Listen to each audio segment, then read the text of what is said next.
उठा दूंगा, अपनी कोने वाली उंगली उठा दूंगा।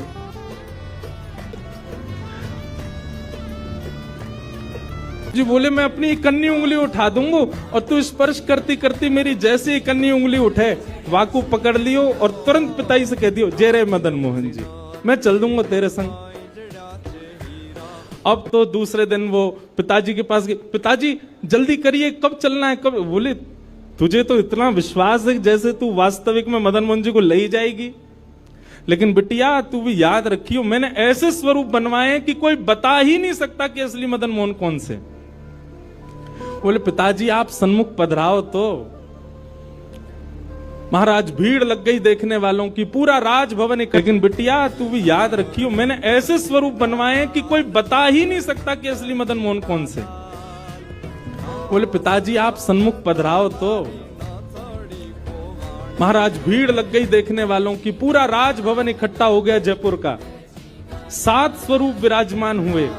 पुत्री के आंख पर अभी विवाह हुआ, उसका विदाई नहीं हुई है, आंख पर पट्टी बांध करके और कहा जाओ अगर मदन मोहन जी की इच्छा होगी तो तू ढूंढ ले। अब मदन मोहन जी तो पहले ही बता चुके हैं ऐसे मिलूंगा, जैसे मानो टीचर पहले ही एग्जाम पेपर लीक कर दे ये क्वेश्चन आने वाले तैयार कर आना। उसने जाग करके जैसे स्वरूप स्पर्श करने प्रारंभ किए, पहला बोले ये नहीं है, दूसरा स्पर्श किया ये भी नहीं है।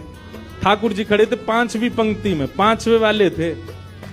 तीसरे स्पर्श किए, बोले ये भी नहीं है। चौथे किए, बोले ये भी नहीं है।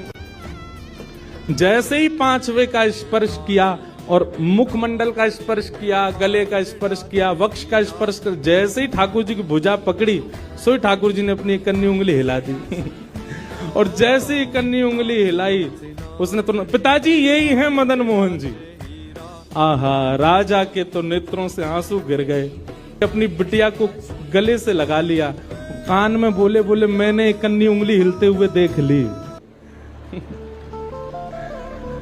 मुझे ये बात पता चल गई है कि भैया तेरी जिद नहीं है इनको ले जाने की, इनकी भी जिद है तेरे संग जाने की।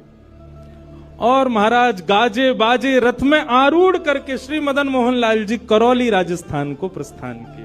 बोलो मदन मोहन लाल की।